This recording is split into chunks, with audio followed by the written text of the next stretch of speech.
There are women who carry guilt the way others carry water, with both hands, without spilling, for years. The world saw her and thought her small, careful, beneath notice. They did not know what she had been reading in the dark. They did not know what had been written about her. In the 847th year of the Vithara Compact, on the first morning of the stone moon, when the sky sealed itself against the light and the pack laws held their breath, a woman named Lyra opened a locked chamber and found 12 scrolls that rewrote everything she thought she understood about herself, about him, about the fire that took her mother 8 years before, and the guilt she had carried since. Stay with this story. The people who think they understand power have never watched a copyist's daughter burn the silence down. The cold that morning came through the archive's east wall in sheets, the kind of cold that settled into the stone itself and radiated back long after midday. Lyra had been working since before the bells, her breath a soft fog above the cataloging table, her fingers raw where the edge of a vellum folio had caught the skin. She pressed her thumb to the spine of the ledger she was logging, a habit, the pressure steadying something in her chest that never quite settled, and moved to the next crate in the cache. The border cache had arrived by sled 3 days ago, 40 crates of recovered texts from the Calthera ruins, and sworn archivist Dunross had assigned the sorting to her. It was exactly the kind of work he gave her, cold and solitary, and beneath the interest of anyone with real standing in the keep. She had been a copyist in the restricted archive for 6 years, and in 6 years she had been offered no advancement, no title, no acknowledgement that she was her mother's daughter in anything but obligation. Her mother, Archivist Sen, had died in the fire. 8 years ago, in the east wing of this same building, a candle she had left burning, a candle Lyra at 14 had borrowed from her mother's desk and returned still lit. She had been almost certain she had returned it still lit.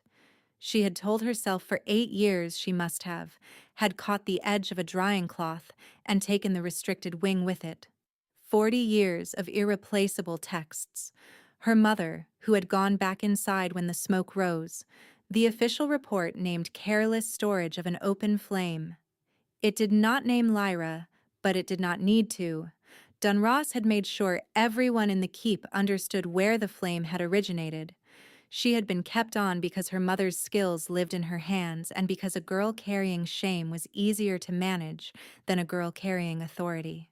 She knew that. She had known it for years. She pressed her thumb to the spine again and kept moving through the crates. The wind found a gap somewhere in the eastern wall and moved through the room in cold pulses. She worked by a single lantern because Dunross rationed lamp oil for the lower status scribes, and the circle of light it threw was just wide enough for the cataloging table. Beyond it, the archive stacked itself in shadow, shelves running floor to ceiling on 3 walls, the stone between them dark and sweat-damp even in winter. She had cataloged 14 crates before she found the locked subchamber. It was at the back of the storage room, behind a false shelf she found by accident when she set a crate down too hard and heard the hollow return from the wall. The lock was iron, old but maintained, oiled recently, the smell of it faint but present. She should have stopped. She noted the shelf and the lock, returned to her table, and catalogued another 12 folio boxes. The cold settled deeper. The lantern guttered once and steadied. And then she went back to the wall and looked at the lock for a long time and thought about her mother, who had believed that the function of restricted texts was not to be restricted, but to wait for the person who could read them properly. She had said that once, in this room, when Lyra was small enough to sit cross-legged under the cataloging table while Sene worked above. Lyra used a cataloging pin to test the iron catch. It was not truly locked. It had been pressed closed to look locked. It swung open. Inside the subchamber, on a single low shelf, wrapped in treated hide and stacked with care, were 12 scrolls. No title on the wrapping, No archive mark, no classification seal, no acquisition date. The seals on each one were plain wax, unembossed, applied by hand. She lifted the first and turned it in the dim light. The vellum was fine, the kind used for private correspondence or legal record, not for general archive stock. She should have put it back. She told herself she would simply note the existence of the chamber and its contents in the catalog and report it to Dunross for classification. She told herself this clearly and sincerely and with full intention. Then she unrolled the first scroll. The words were written in ink she had not seen before, dark as ash with a faint metallic undertone that caught the light differently depending on the angle, like iron filing suspended in the grain of the vellum. The script was precise and controlled. The hand of someone who had learned to write formally and then stripped back the flourish to something starker. She read the first line. She read the second. By the third, she had gone very still, her thumb pressed flat against the scroll's lower edge, not turning it, not putting it down. The words were personal in a way that felt intrusive to witness. An observation. A woman standing at a window in winter light with her hands clasped behind her, watching something in the courtyard below with an attention so complete she did not notice she was being watched in turn. The description was exact, unsettling in its specificity, alive with a quality she could not name except that it made her feel as though the writer had understood something the woman herself had not known was visible. She did not know who the woman was. She rolled the scroll carefully closed and stood with it in her hands for a moment before placing it back. Then she returned to her table, made a notation in the catalog that she had discovered a sealed subchamber and 12 unlabeled items requiring Dunross's review, and spent the rest of the morning not thinking about the words. She thought about them for 3 days. On the first morning back, Rail found the notation on the catalog sheet and called across the room to where she was copying a treaty index that she would do well not to go poking in corners she had not been assigned. That restricted meant restricted, and, if she damaged something again, the council would not be so patient as they had been with the fire. He said it in a carrying voice, one cultivated over years for carrying, and 2 other scribes looked up from their work and then looked away again. She kept her eyes on the treaty index. She had been saying nothing to Rail for 6 years. It cost her the same amount every time, which was less than it once had. But it still cost something, a small measured deduction, and she was aware of the balance it was drawing against. She held the copying reed steady and did not respond. The second day she went to the archive early, before even the morning bells, and sat at the east window while the courtyard below was still blue with pre-dawn cold, and she thought about what she had read in the scroll, and about the woman in it, and about whether knowing too much was worse than knowing nothing. She pressed her thumb to the spine of the nearest ledger and held it there. The sky outside lightened slowly, gray into pale gray, and the courtyard below began to fill with the sounds of the keep waking. She went back to the treaty index and did not finish thinking. On the third evening, after the bells and after the others had gone, she went back to the subchamber. She told herself she was confirming her catalog entry. She pulled the second scroll and unrolled it beside the first in the dim light of a single candle. The same ink. The same hand. A different observation.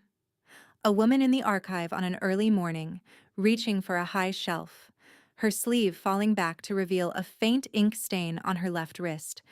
Not a mark anyone would notice unless they were looking, and the writer had been looking.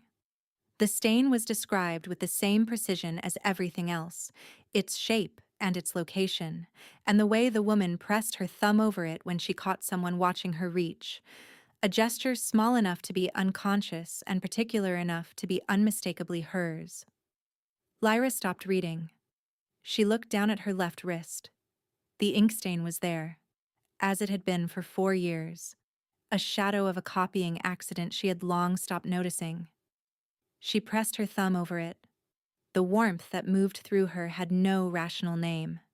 She stood with it for a moment, breathing deliberately, and then she continued reading. She read through scroll 6 before she set them down. By scroll 4, the woman in the texts had become impossible to pretend was anyone else. The particularities accumulated. The way she pressed her thumb to a book spine when she was steadying herself.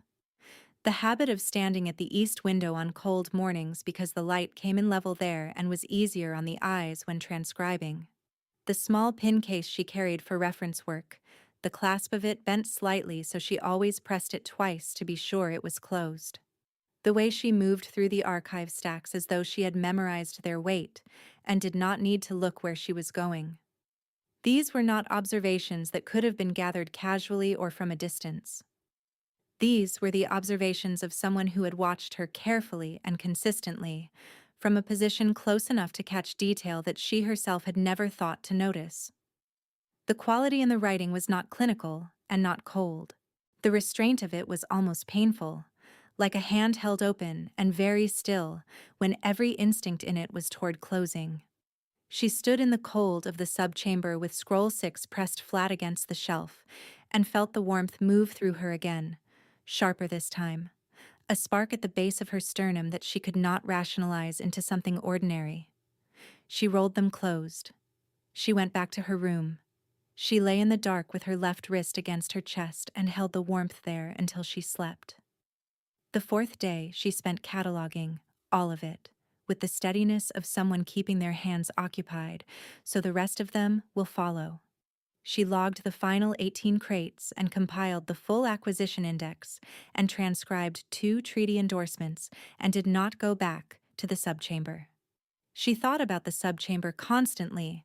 The ink in the scrolls had a quality she had not encountered in 6 years of working with archive stock, and she had worked with a great deal of it.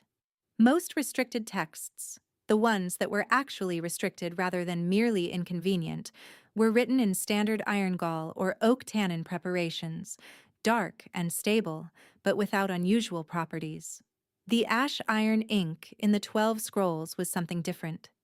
She had seen references to it only once, in a Kelthera metallurgical survey she had catalogued 3 years ago, a preparation of ash carbon and iron salt suspended in gum resin, used by certain northern compact makers for binding contracts to the writer's wolf signature.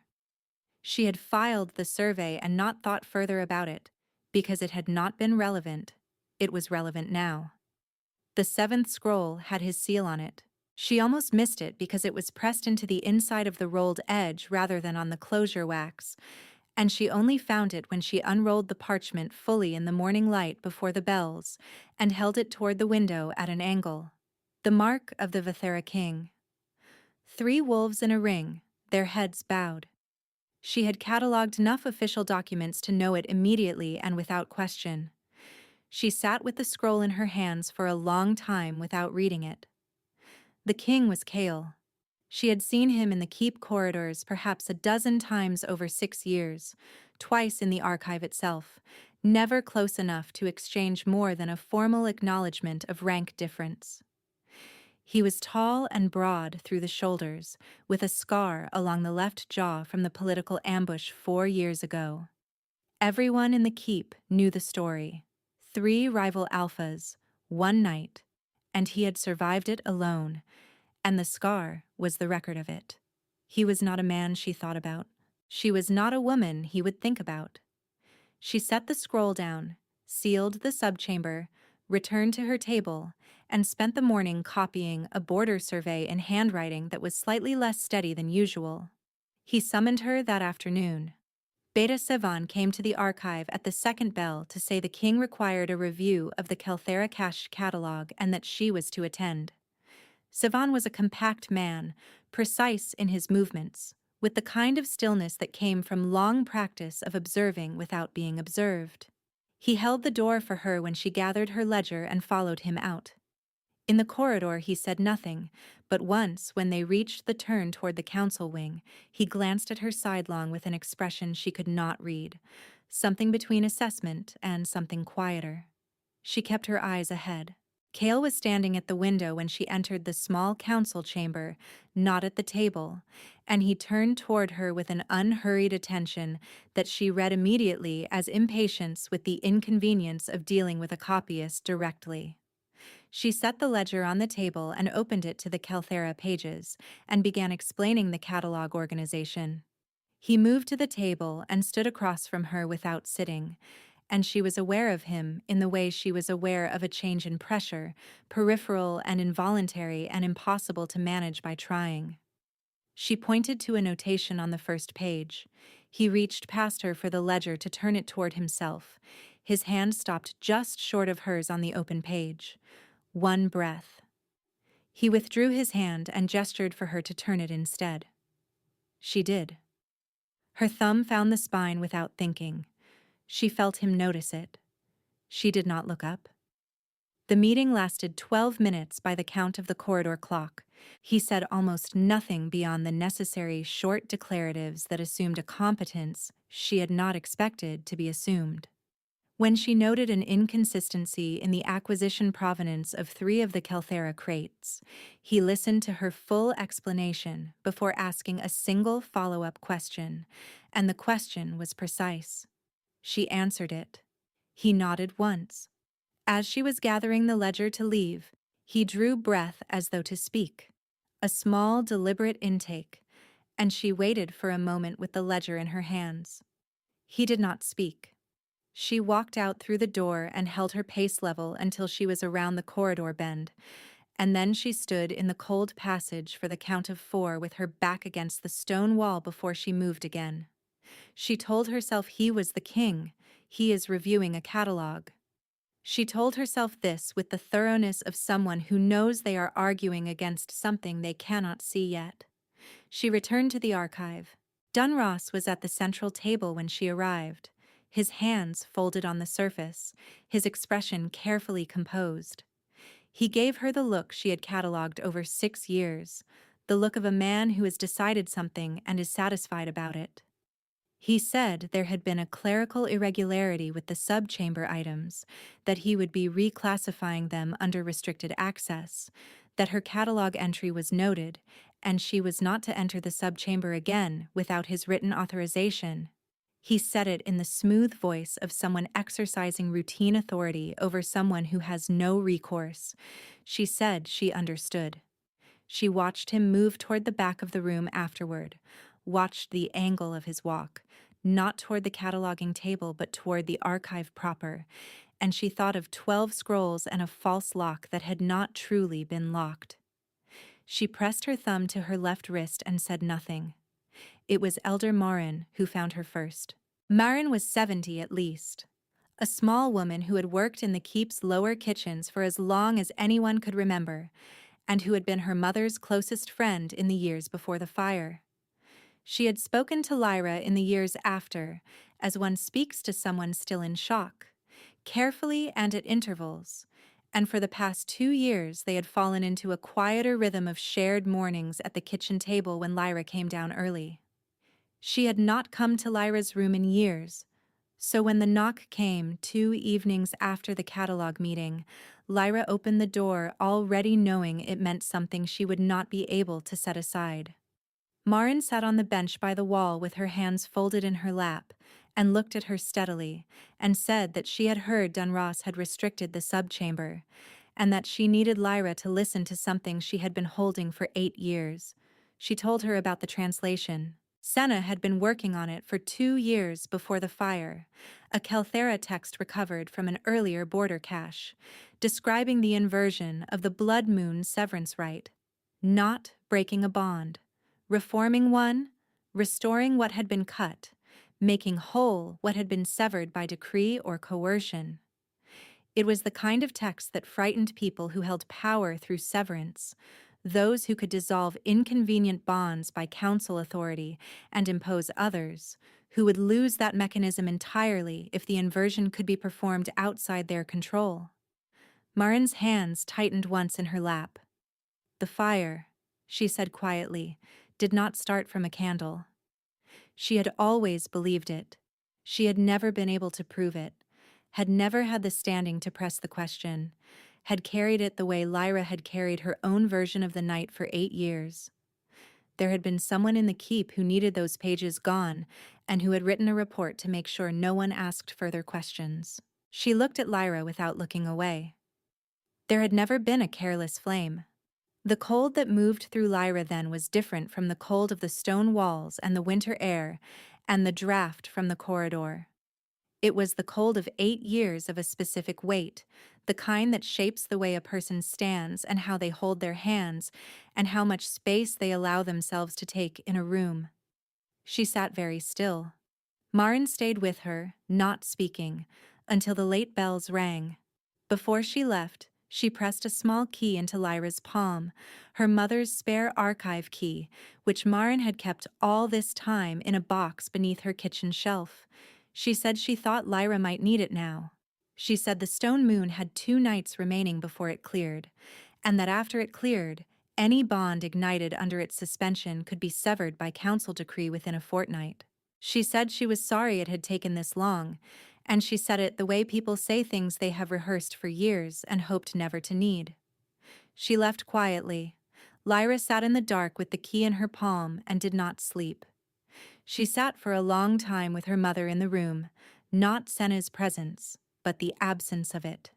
The specific shape the absence had made in 8 years of mornings and long evenings in the archive, and the way she had learned to catalog her grief, the same way she cataloged everything else. Each piece given a place. The lid pressed closed. The register updated. The fire had not started from a candle. The report had been written by a man who needed the translation gone, and found it convenient that a 14-year-old had been in the room that day. She held the key and she held this, and she did not do anything with it for a long time because there was nothing to do with it yet, and because her mother had taught her that the difference between a useful truth and a dangerous one was knowing when to speak it. She had found one of the scrolls before the chamber had been officially locked and kept it in her room. That night, alone with the key and the dark, she read a line from it aloud. Just one line, softly, more to hear the words in her own voice than for any other reason.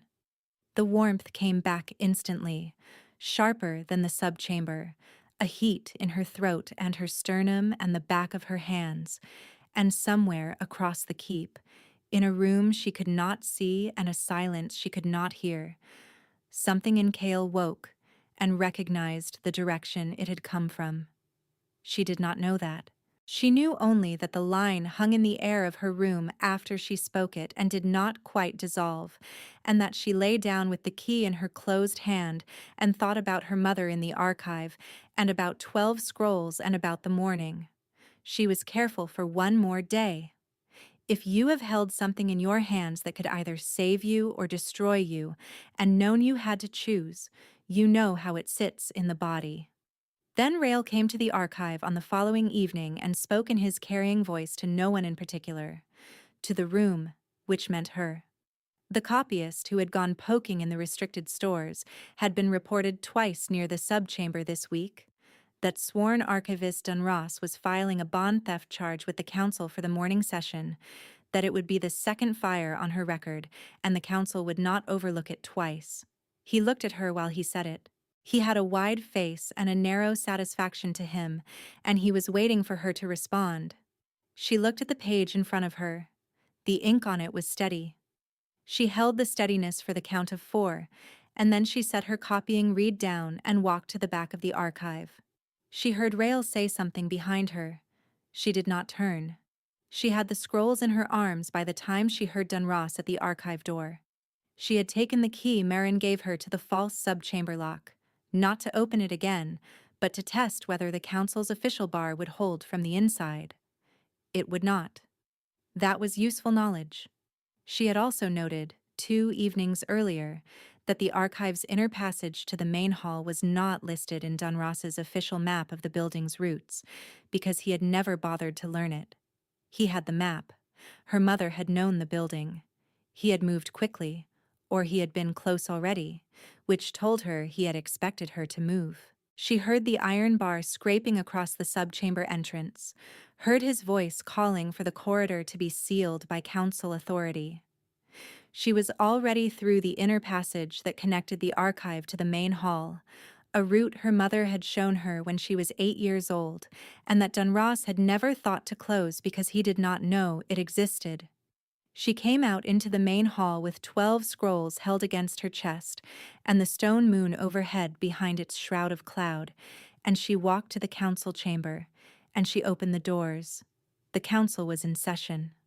Lord Thane sat at the head of the long table, a narrow man with iron-gray hair and the patience of someone who has exercised authority long enough to know it requires no performance. Beside him, 3 other council members, 2 she recognized by sight, and 1 she did not. In the seat to the left, Cale. He saw her the moment she entered, and something moved in his face that was not readable in the way a public expression is readable, something under the surface, in the register of a sound beneath the sound. She walked to the center of the chamber. She set the 12 scrolls on the council table. Thane said, with a coldness that named her station without effort, that a copyist did not enter the council chamber without summons, and that she would remove herself immediately and await proper process. She said she would like to read something first. Thane looked at Dunross, who had appeared in the doorway behind her with his face arranged in the shape of a man who has been wronged and is patient about it, and said that this woman was being charged with bond theft from the restricted archive, that the items on the table were to be treated as evidence of theft, and that the king was required under compact law to reject any bond formed through unauthorized reading of ink-bound texts. He said it in the voice of someone reading from a statute because he was. She had not known he would move that fast. She stood with her hands flat on the table and felt the weight of 8 years and the count of 12 scrolls, and thought of her mother, who had believed restricted texts were waiting for the person who could read them properly. She picked up the first scroll and began to read aloud. The ink binding ignited on the 3rd line. She felt it first as warmth, the same warmth she had felt in the subchamber but amplified, like a hand pressed open against her sternum from the inside, like a word being spoken in a register too low for ears but felt in the chest. The council chamber went very quiet. She kept reading. The words were observations, specific and patient and restrained, built from the texture of 6 years of careful attention. The woman who pressed her thumb to a spine when she was afraid. The woman at the east window in the cold morning light. The ink stain on her left wrist, the bent clasp of her pin case, the way she moved through the archive as though she had memorized its weight. She kept her eyes on the vellum and her voice steady, and she read all 12 scrolls, one after another, and the warmth in her chest grew with each one until it was something that lit her from the inside, until she could feel it in her hands and her throat, and the bones of her feet against the stone floor. A light that anyone looking at her could see. By scroll 9, the assembly had gone entirely still. By scroll 10, someone in the corridor beyond the open doors had stopped moving, and the only sound was her voice, and the small crackling of the candles and the occasional shift of a council member's weight. She read with the same evenness she brought to treaty transcription, each word given its full weight and not more, the prose itself carrying what she did not need to add. The scrolls built on each other, each one a different observation from a different angle and season. 6 years of winter mornings and autumn evenings and a single entry from midsummer, when the archive had been hot and still, and she had fallen asleep at the cataloging table over a folio of border maps. He had written that he had come into the room for a document and found her with her cheek against the open page and the afternoon light across her shoulders, and had taken the document and left without waking her, and had stood in the corridor outside for a count of 20 before he trusted himself to move on. She read it to the council in the same voice she had used for everything else. By scroll 11, the air of the chamber had changed, a charge like the held moment before lightning, and she heard the council table shift as someone rose from their seat. She read the final scroll to its end. She set it down. She looked up. Cale was standing. He had come around the table at some point during the reading and stood 12 feet from her, and his face had lost whatever controlled expression it had been wearing before. The scar along his jaw was sharp in the candlelight. His hands were at his sides and very still. He looked at her the way the scrolls read, with the same quality, the same restraint pulled to its limit, and she understood then that she had always been misreading that look. She had thought it was the look of the king reviewing the copyist. It had never been that. He said, "You were always the one I was writing for." Quietly, the way something is said that has been held for a long time and can finally be put down. Thane said tightly that the compact law required the king to reject a bond formed through unauthorized access, that this was not a matter of preference but of statute. Cale turned to look at him, and whatever was in that look made Thane stop speaking in the middle of his next word. Then Cale crossed the remaining distance and in front of the council and the open doors and the witnesses gathered in the corridor beyond, pressed his palm against her left wrist over the ink stain and held it there. The bond light came between them, golden and sharp-edged, visible through the skin, and every person in the chamber saw it. He told the council clearly that she had not read the scrolls to manufacture a bond. He said she had read them to prove their existence before witnesses, which was not bond theft but testimony, and that he named her accordingly, and he named her by his bond title, before Thane and before the corridor full of witnesses who would carry it out before morning. Dunross tried twice to speak. On the second attempt, Savon, who had been standing just inside the door, stepped forward and laid a signed statement from Elder Marin on the council table, witnessed by two keep servants who had been alive 8 years ago and who remembered what they had seen. The statement named Dunross's presence in the East Archive wing on the night of the fire. It named what he had carried in and what he had not carried out. Thane read it. He read it again. He looked at Dunross for a long time, and Dunross's composure broke piece by piece in the silence, until nothing of it remained. The council guard was called. Dunross was taken from the chamber by 3 of them, still assembling his face, still trying to locate the angle from which the situation could be recovered. There was no such angle. Rail, who had appeared in the corridor doorway at some point, stepped aside to let the guard through and then found a reason to be elsewhere. Thane looked at the bond light between Lyra and Cale's joined hands. He looked at the 12 scrolls. After a long moment he lowered his head. Not the full kneel of a subordinate, but the deliberate, unmistakable acknowledgement of a council lord. A recognition of what had just occurred and what it meant. The other council members did the same, one by one, in sequence, until the table was ringed with bowed heads. Dunross's formal custody came by morning, his archive seals revoked, the fire report from 8 years ago marked for full council review and reinvestigation. The restricted subchamber was unsealed. Senna's surviving translations were recovered from behind a false panel at the back of it, 13 pages, partially water-damaged from the fire but still legible in their central argument. Marin sat with Lyra in the archive that first morning, both of them at the cataloging table in the early light, and they went through the pages carefully and together, noting what had survived and what had not. The inversion right was intact. Whether it would be used, by whom, and when, was a question that belonged to another season entirely. Cale came to the archive on the 3rd morning after the stone moon cleared. He came alone, without Savon, and the absence was deliberate. She understood that. He stood in the doorway for a moment before entering and took in the room the way she had watched him do everything, with a contained attention that gave away less than it knew. She was at the east window, where the winter light came in level and clear off the courtyard flagstones. He came to stand beside her. He did not speak for a while.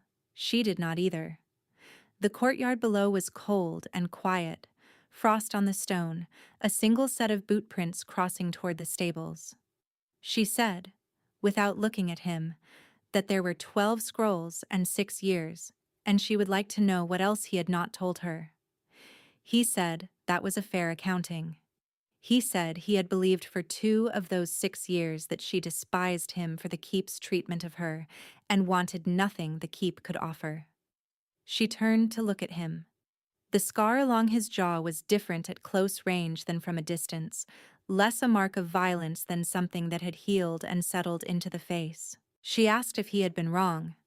He looked at her, and the restraint in his face, the same restraint she had read in 12 scrolls in every held line and patient observation, loosened the smallest perceptible amount. He said he was beginning to think so. The bond mark had come up on her left wrist the morning after the council chamber, over the ink stain and slightly brighter, a warmth that stayed. She had sat with it in the early morning before anyone was awake, pressing her thumb to it once to feel its steadiness, and then letting her hand rest open in her lap. Marin came and sat beside her without comment and without question, as she had done across the years in the way of someone who knows the difference between presence and intrusion. They waited for the bells together. When they rang, Lyra rose, tucked her reference pins into their small case, and pressed the bent clasp twice to be sure it was closed, and went to begin the work.